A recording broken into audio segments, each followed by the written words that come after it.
And greetings, everyone. Welcome to day two of the 2025 ISS Research and Development Conference virtual technical sessions. We're very glad to have you all here today, and we have a great set of presentations for you about all the great work being done in low Earth orbit on the International Space Station, and some of it here on Earth. I'm Jim Way. I'm Executive Director of the American Astronautical Society. Our organization has been responsible for assembling these technical sessions at the ISSRDC conf for several years, and we've been significantly and seriously enjoyed our collaboration with the team at the ISS National Labs and NASA and all of our partners in making it possible to make sure that we bring all of this important research to all of you. Not going to waste any more time. Without further ado, I'd like to introduce our chair for this first session of the day. Please welcome Lori Provin, Director of Strategic Engagement at the ISS National Labs. Thanks, Jim. Appreciate it. And thanks to everyone here for joining and being part of this. And a special thanks to our presenters for taking the time to do thoughtful presentations and to bring the information of all the really cool things that they've been doing regarding STEM and workforce development on the ISS National Lab and on the ground. Before we get started, though, I do want to thank Jim Way and his team at the American Astronautical Society. You know, they've been a partner for ours since the inception of the ISSRDC. And even though we couldn't do the conference, the technical sessions were always the heartbeat of the conference. And AAS has always helped us with those, and they just do a great job. And we've just really excited that when we said, you know, we still want to do the technical sessions, even though we can't do the conference this year, and they graciously agreed to help us out. So thanks to Jim and his team for that. As Jim said, I'm Lori Provin. I'm the Director of Strategic Engagement here at the ISS National Lab. I'll give you a little bit of background on how we're going to proceed here. We'll present the first 5-minute executive summary, and then we're going to open it for questions. You don't have a live mic, so if you want to ask a question, please put it in the chat, and we'll be monitoring the chat. And when the author is done with their presentation, we'll go to the Q&A for 5-6 minutes or so. So again, just make sure you're using the Q&A tool to ask your question. You can see the full 20-minute presentations online, and I think Jim put the link already in the chat. So please feel free after we're done here to go and see the full presentation. And I'm sure none of the authors will mind if you want to contact them. Their bios are there and contact information, and you can talk to them later afterwards. So let's go ahead and get started with the first presentation. And first up, we have Miracle Chugazor Marcel, and she is from the Pan-African Citizen Science E-Laboratory. And her presentation is the first African-wide amateur radio contact with astronauts aboard the ISS. So we love firsts here at the ISS National Lab. So we're excited to hear her presentation, and I'll hand it over to Miracle. Thank you for giving me this opportunity to present our topic, which says First Africa-wide Amateur Radio Contact with Astronauts Aboard the International Space Station. My name is Miracle Chibuzo Marcel, and I'm the founder and the director of the Pan-African Citizen Science E-Lab. So, about amateur radio on the International Space Station, ARIS. ARIS is an international education and outreach initiative that enables students worldwide to engage directly with ISS astronauts via ham radio, fostering interest in STEM fields. And the Pan-African Citizen Science E-Lab is a non-profit organization dedicated to advancing STEM education across Africa through hands-on engagement in astronomy and space science. With a strong focus on reaching underrepresented communities, PASC E-Lab inspires young individuals to pursue careers in STEM by providing meaningful learning experiences and entry point into scientific research. And we do that through innovative projects, partnerships, and digital technology. So why did we choose to partner with ARIS? The aim of ARIS includes inspiring STEM, encouraging students to pursue careers in science, technology, engineering, and mathematics through hands-on learning, and live astronaut communication, enabling students to interact with astronauts aboard the International Space Station via amateur radio, fostering excitement for space exploration. So on the 18th of April 2025, we had our radio contact with ISS, and here is the slide showing the event. It happened online because multiple people from different locations had to connect. A total of 29 questions were read and answered by the astronaut. So you can see the slide here. And here are some of our invited speakers too.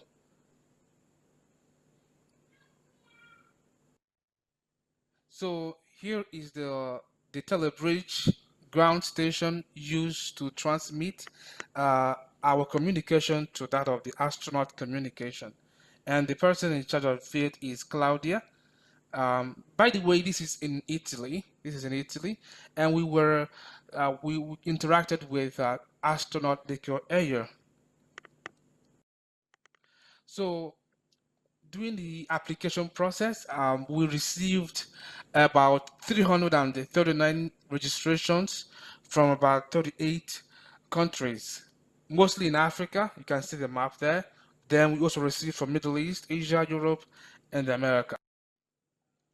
In terms of the participation, you can see the number of individuals per country, Egypt being the first, followed by South Africa, Nigeria, Ethiopia, and so on. And then we have age distribution. We have kids, we have teenagers, and have adults that participated. And in terms of gender distribution, we also have male and female that are almost equal in number. So we also issued certificates of participation to everyone. You can see the beautiful certificate right there on the screen.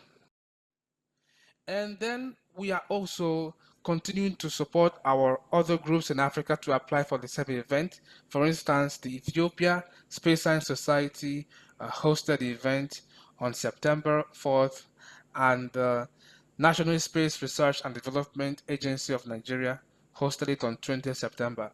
And we continue to support us. So for collaboration, you can contact us via the barcode or via the email. Thank you very much.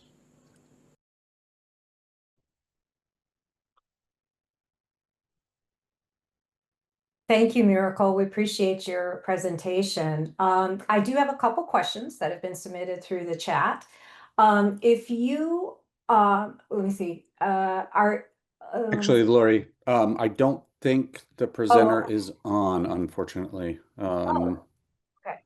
So just checking again, if you are on or anybody from this presentation is on, please raise your hand in the tool, but doesn't seem that we have anybody. Oh, okay. Well, maybe they got, Well, let's see. Taylor Stallings Pinnock raised their hand. Let me just chat them.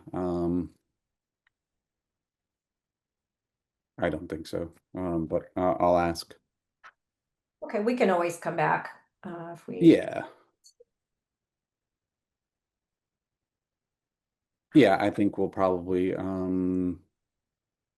Jules is our person running our presentation, so I think we'll probably just move to the next one. Okay, So great. do the intro, Lori.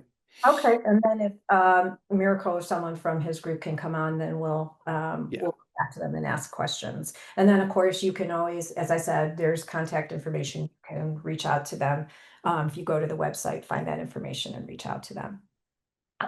So next up, we have Dr. Catherine Martin. She's the Digital Initiatives Lead at Mini PCR Bio, another great and trusted partner of the ISS National Lab. We've been working with those folks for a long time, and they do some wonderful work. And she's going to be presenting on STEM workforce development via scalable e-learning in space biology. So we'll hand it over to Catherine. Good afternoon. My name is Dr. Katie Martin, and today I'll be talking about my team's work, which focuses on STEM workforce development through scalable e-learning and space biology.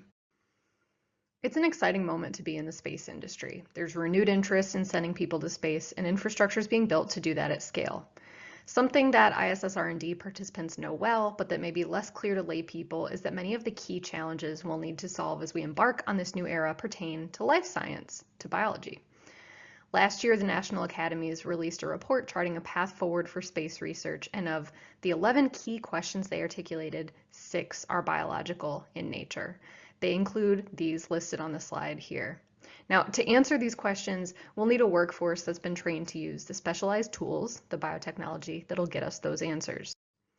But the need for biotechnicians is high and rising. The BLS expects that biotech job growth will outpace the average for all occupations by 60%. And yet, there are significant barriers that prevent more folks from entering biotechnology training programs. Students may not even be aware biotechnology is an option for them due to a lack of exposure in early educational settings. They may not have access to instructors with the skills to teach them how to use biotechnology, and the high cost of biotechnology tools and training materials may limit the availability of training opportunities in the first place. Our company, Mini-PCR Bio, came about to address these very barriers that limit biotechnology training. We aim to enable science by making tools and materials for DNA analysis that are more affordable and more accessible than traditional laboratory tools. This is our flagship product, the Mini-PCR, which is a miniaturized PCR machine. This is a method that's used to replicate DNA sequences of interest. It's used widely in research and diagnostics. Our team is motivated by a mission to enable science for everyone, everywhere. Our curriculum team develops hands-on experiment kits to introduce students to the problems that can be solved with biotechnology. One such kit is our Microbe Hunters Learning Lab. Students can use this kit to run a DNA analysis experiment inspired by real-world ISS environmental monitoring procedures developed by our friend and collaborator, Dr. Sarah Wallace, and her colleagues. Students learn how to run a gel electrophoresis experiment. This is a technique that's used widely in the biology lab using a low-cost equipment kit. But even low-cost labs are out of reach for many teachers, particularly those in low-resource settings. So that pushed us to consider what we could do to open up access further. The answer was taking that lab online. Microbe Hunters Digital is a free virtual lab for educators that immerses students in a space-centric scenario. Pathogenic bacteria have been infecting astronauts, and we need to eliminate them from the ISS before more are infected.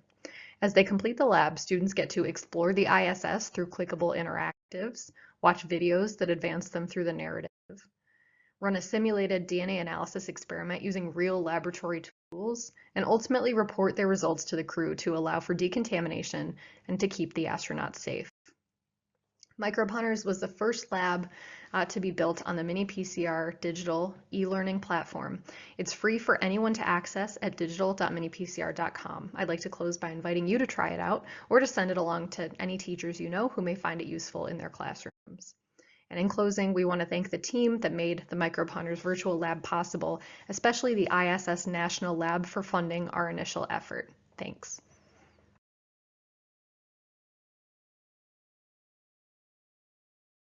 Hi, Katie. It's good to see you. Thank you so much for your presentation. That's great. Good to be here. Thanks for having me, Lori. So I have questions for sure. And having worked with you all, how do you recruit teachers and students? I mean, obviously teachers are super busy, right? And there's all kinds of resources available to them. How do you recruit them, especially those that may be a little phobic, right? Like I don't know that much about DNA and genetics and all of that. What is it that you all do to get your participation? The channels that we've found most effective involve that face-to-face direct interaction with teachers for the very reason you cited. There's a huge intimidation factor, and I think reading static resources just doesn't really address that. But when you can talk to someone, connect with them, and find out the specific fears that are preventing them from adopting this technology, that makes all the difference. So we found that in-person conferences have been one of the most effective channels we have. We go to their many education conferences that Mini-PCR goes to every year. And little by little, I mean, it takes years to build a user base that's the size of ours, but we've had so many of those face-to-face interactions, and that's really helped us grow our audience. Of course, not everyone can try. You're not going to reach everyone if you can only reach them at in-person conferences. So we also have a virtual workshops program, which kind of mimics the in-person conference experience, but it's digital. It's like what we're doing now, honestly, in this. So we have workshops that we offer where we'll send people experiment kits. They'll receive them at their homes. They'll jump on a Zoom with us. We actually have one scheduled for tonight at 8 o'clock. We're going to get together on a Zoom and do an experiment together. And I think it's just being there with them as they have that hands-on experience really helps that barrier come down a bit. Mm-hmm. Well, that's great. And I imagine the teachers kind of that do experience become evangelists for the program too, you know, and just leveraging that positive experience that they have. Completely. There's like a huge word of mouth component happening within schools. You know, the principal walks by and they see what you're doing and they think it's really cool. And then they spread the word to other teachers. So that is, yeah, the word of mouth thing is huge. Once you can reach one person, you can have access to their network too. That's great. One of the other things that's really interesting, and for the audience that maybe isn't familiar with what Mini PCR is doing, is you all have a wonderful way of keeping the relationship with your student participants and really kind of keeping track of what those students are doing. You know, that's a challenge we face in STEM, like knowing what impact did we have, right? Did these students ultimately choose careers in science, in technology, and you all seem to do that really well. Can you kind of give us a little hint about your secret sauce for doing that? Well, thank you if that's a nice compliment. And I think that our best example of doing that is through our Genes in Space program, which is not what I talked about in my presentation today, but if you come back tomorrow, I'm presenting on that at 9 a.m. in the day 3 program as well. So come back for that if you'd like to hear more. But Genes in Space, kind of in a nutshell, is an experimental design contest that we run for students. So we ask students what experiment they want to see done in space, and then we pick one winning experiment, launch it to the ISS where the astronauts actually do it. And I think the Genes in Space is structured a bit like a pyramid. So we launch one winning experiment at the top of that pyramid, but below that sits, 25 awardees, students who we recognize as having great experiments, but we can't launch all 25. And then below that 25, there's hundreds of students who submit their ideas to the contest each year. And I would say our tracking gets better the farther up the pyramid we go. So we're very close with our winners. I mean, we launched an experiment to space together. So that's like, we build a real relationship and that's easier to sustain over time. Our finalists though, we keep track of them as well. That's again, 25-ish students a year. And it's really just kind of legwork. I think there we reach out to them every year, every couple of years and say, hey, how are you doing? And a lot of them, because it's such an impactful experience participating in Genes in Space, that I think motivates them to keep in touch. So it's, they do that as well when they feel the sense of investment that we have in them. I think it kind of helps them kind of maintain the lines of communication as well. And do you do the same, like, do you do like a pre and post surveys for your e-learning participants too? Like, do you notice their interest in space and their, do you have that kind of stuff? Yeah, we haven't initiated that for students yet, but we do for teachers. So every time a teacher assigns one of our digital labs to their class, on a monthly basis, we'll reach out to the teachers who have recently assigned an activity and we'll say, how did it go? What can we improve? What did you like about it? What did you not like about it? And again, that's really just like work, direct emailing. We don't have bots. Unfortunately, we don't have like a bot workforce that's doing that kind of outreach for us. We're doing it ourselves. And I think the benefit of doing that, like it is a lot of work to try to maintain that. But you get a real close, a real strong sense of what the teacher's experience is like when it is that kind of person-to-person outreach. It's so valuable in getting that feedback into your program to make it, as palatable and as effective as it is. So, yeah. Well, thank you, and thank you for the work that you do. It's been great to see you again and talk with you. And thanks for the presentation. Thank you, guys. Thanks for having me. Thanks, there are a couple of quick questions in the Q&A tool. Sure. So one from Bradley McKibben. I am at Rosinate High School in Farmington, New Mexico. Do you see or have jobs that could be ready for high school or junior college students? And they also wanted to share that QR code again, so I'm just going to share that real quickly. Oh, great. Thanks. we at Mini PCR doesn't have jobs or internships available right now for folks at the student stage, but we do a lot of work with CTE programs. I don't know if this person is in a CTE setting, but career and technical education, we do a lot. We sell a lot of product, and a lot of folks at CTE programs have adopted our digital labs, and that's really a very direct pathway for students to go from a classroom experience into a job setting. And the skills they build through both our hands-on labs and our digital labs really help position them to make that step. Great, thanks. And then there's one more question in the Q&A. Sarah Mitrin asks, is there a specific region or type of student being targeted for this training? Like, is Texas K through 12 a target? And basically, how can they get that going? Well, I would say we're not thinking that. We're trying to make the digital labs as applicable to as broad a population as possible. But I'd say the folks who will probably find the most utility out of this are the folks, the students who are in settings where like they have a teacher who doesn't have the hands-on tools, doesn't have the experience needed to implement them. And so we see rural populations really excited about this offering because it kind of brings that technology into places where it otherwise can't go. And I'll say that's also true for our virtual workshops that I mentioned a few minutes ago. Teachers who are in rural Wyoming, it might be very difficult for them to travel to a conference, but if they can join us in a virtual workshop, then they can get that hands-on training that would otherwise be hard for them to obtain. Great, thank you. Lori, back over to you. Yeah, thanks again, Katie. I look forward to seeing continued work. Thanks. So next up, we have Haruki Momose, and he's going to be presenting on Beyond Boundaries, Expanding Kirara Science Program Worldwide with Real Science Experience. They're from the Japan Manned Space Systems Corporation. So Haruki, I will hand it over to you. Hello everyone, I'm glad to have the opportunity to talk about our services. Today, I'd like to talk about Beyond Boundaries, Expanding Kirara Science Program Worldwide with Real Space Experience.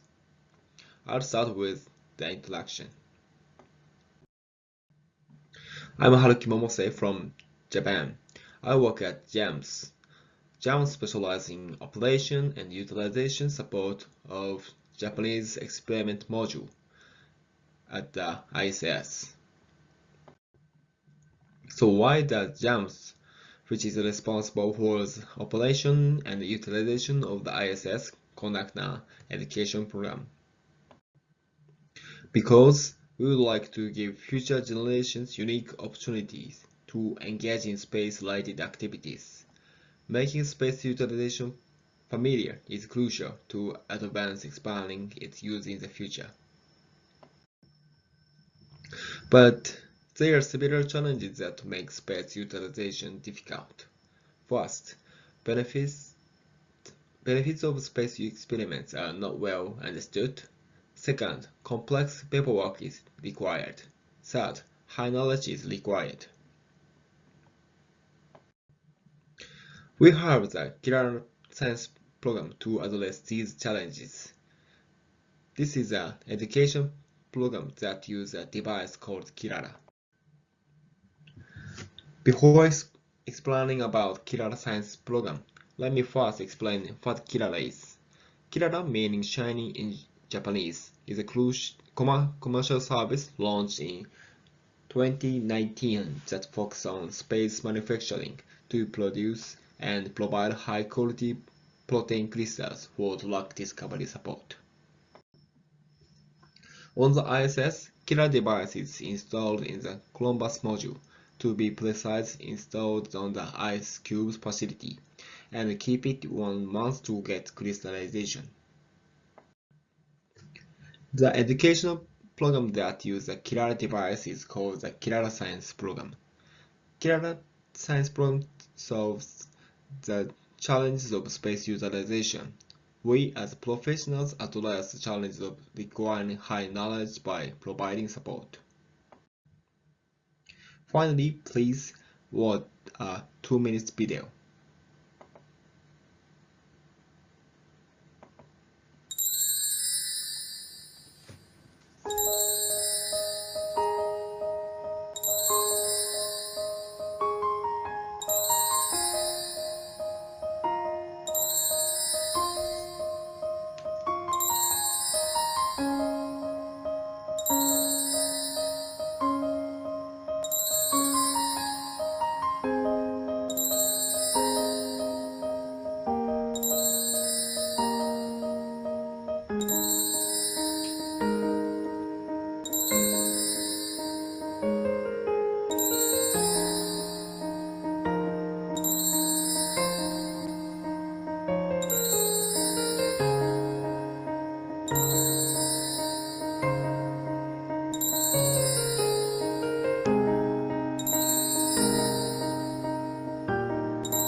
Thank you for watching. This is the end of my presentation.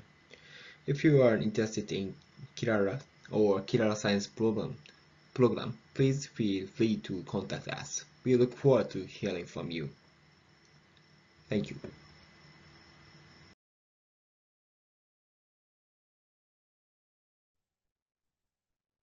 Thank you, Hoki, for your presentation. We really appreciate it, and thank you so much for joining us. Thank you. Questions.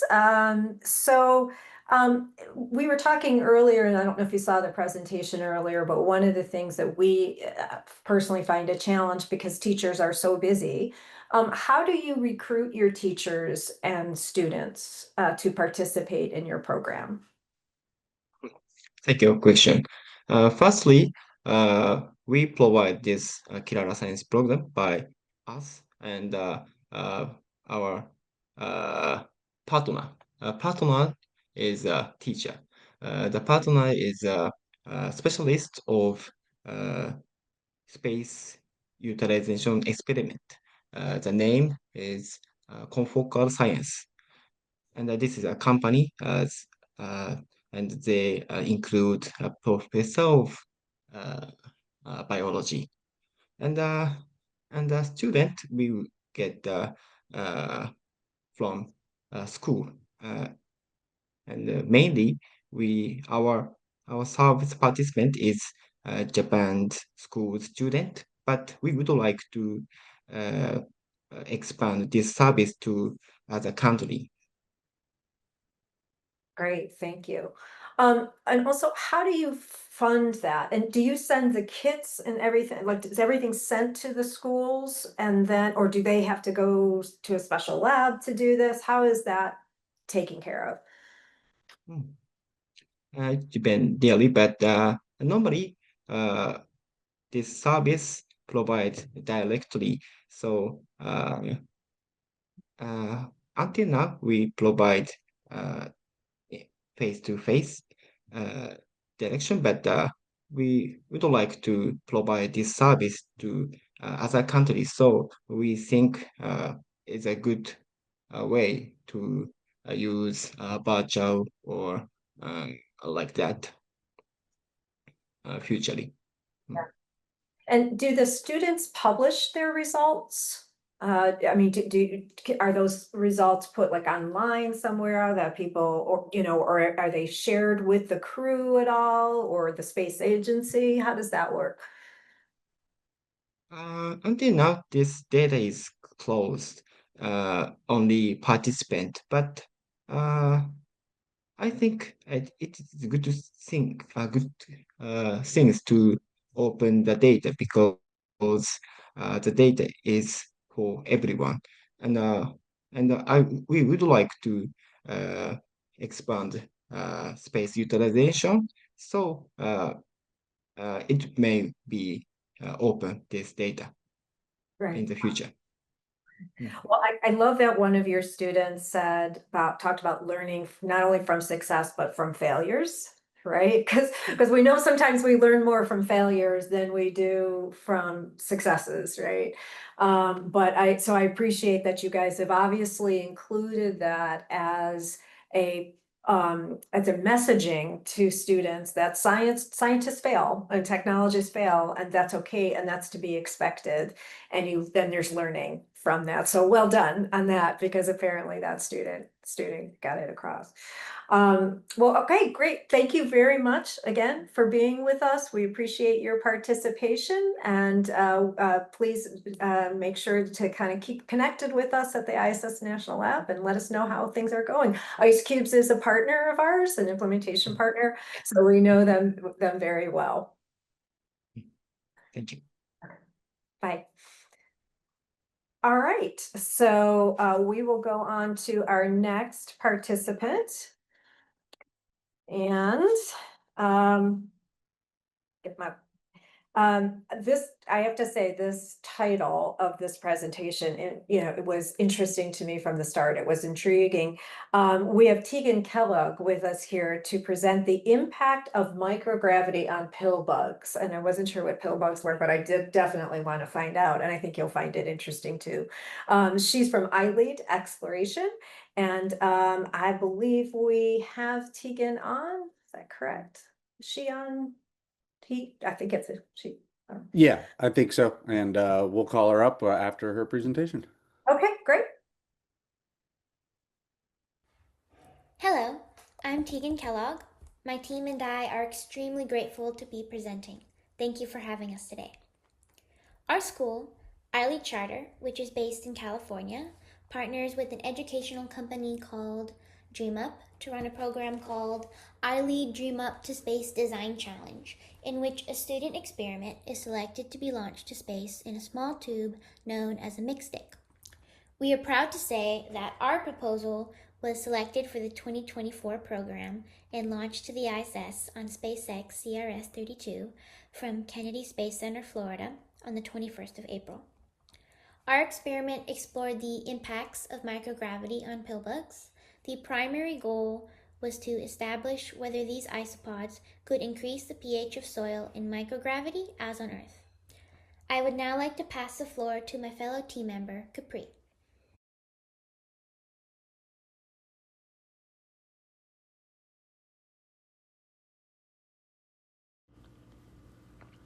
Thank you, Tegan. We spent a long time trying to come up with an idea for the experiments. We started researching past experiments to come up with better ideas, and we started seeing a pattern. We realized that most of the past experiments had something to do with plants. We tried thinking of a way to follow this pattern, but also make ours stand out. And then I remembered an experiment we did when we were younger. In 2016, my brothers and I set up a magnet maze and placed carrots on one side and apples on the other. We wanted to see which ones the pillbugs would prefer. And apples won by a landslide. When we remembered this, we started researching more about pillbugs, and we found out that pillbugs can increase the pH in soil, which would help plants grow, following the pattern. And after learning this, we submitted our proposal to Jim to Space.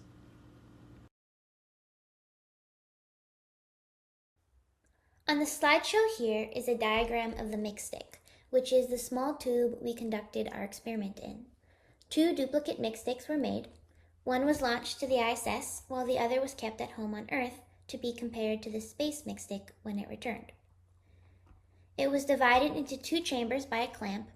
The smaller chamber at the bottom, chamber 2, contained only the garden soil substrate, acting as a constant. Chamber 1, the larger chamber, held 2.47 milliliters of moist garden soil, along with 2 juvenile pillbugs. The soil was derived from a homemade pillbug terrarium. Back to you, Capri. Thank you, Tegan. Our first trials resulted in mixstick flooding, which caused the pillbugs to die in about 2 days. In later trials, the pillbugs had a much longer survival rate due to the amount of moisture. We were able to achieve the perfect soil by eliminating apple powder, choosing smaller pillbugs, and creating a better soil-to-water ratio.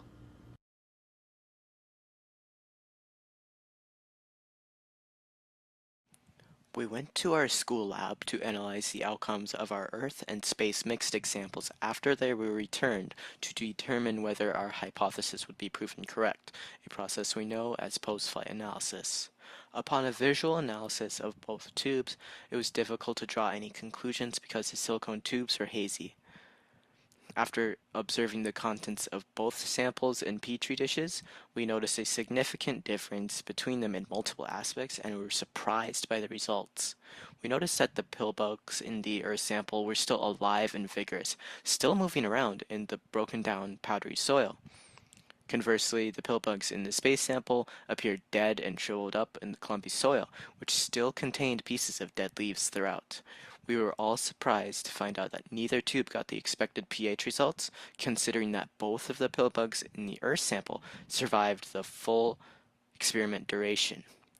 Both tubes decreased in pH instead of increasing as we expected, with the Earth sample decreasing by 0.6 pH units and the space sample decreasing by 0.3 pH units. More research and data are required to explain our results, but nonetheless, we let our surviving pillbugs back into the wild. Thank you for your time and consideration.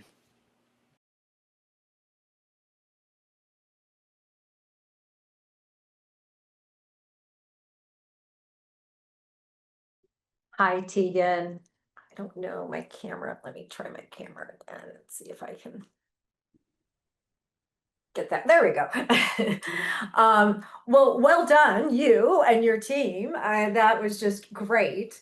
And I always find it interesting that all the different names for pill bugs. When I grew up in in Western New York. They were called potato bugs, and I think in the South they're called roly polies or something like that.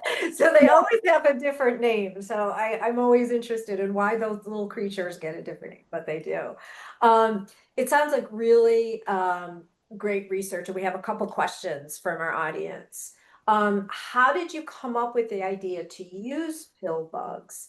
And did you ever test pill bugs work with a fake regolith, like a simulated soil, or regular soil? So first off, thank you for having me. It's great to be here. So we first came up with the idea to use pill bugs because for our school, no one had ever done an experiment with a live specimen. The previous experiments were all like with mushrooms or fungi or seeds. And so we thought it would be really great if we used a live specimen like pill bugs. And we also picked pill bugs for their special trait to increase the pH of the soil. And we wanted to see the effect of that in microgravity. So we never used a fake synthesized regolith soil. We always used just regular soil because we wanted to simulate the environment on Earth in the tube as best we could. That makes sense. So one of the questions I had is, you chose juvenile pill bugs, you said. Was there a reason you chose juvenile instead of adult? Was it because the smaller is better, or? Yes, so smaller was better. So in the very early trials, we could not get the pill bugs to live more than 2-3 days. And this was a problem because they had to, live at least 30 days. And so we chose juvenile because they are smaller, and the tube is really, really tiny. And so they were smaller, and that would give us the best results. Got it. Okay. Another question from the audience: what would you do differently? Because we need to grow food in rockets, moon, and Mars. So is there anything you'd do differently next time?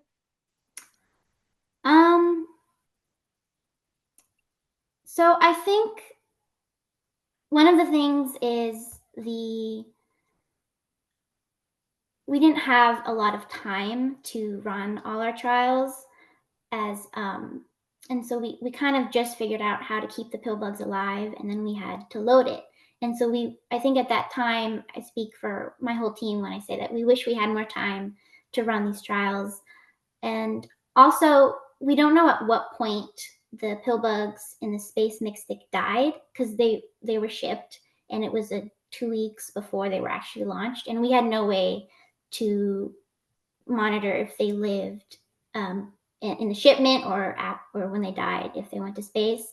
And so I think something we would do differently is try to incorporate like a surveillance system in the tube to monitor their life. Smart. Yeah, that unfortunately with spaceflight, if the launch gets delayed and you're doing live experiments, it can get a little bit tricky for sure. Linnell Parker just wants to say great job and teamwork on presenting. And what was your biggest challenge besides time? It sounds like, which is maybe the lament of a lot of scientists and technologists. But what other challenges did you maybe face? Oh gosh, I remember there were so many little things, but the biggest challenge was getting the pill bugs to live.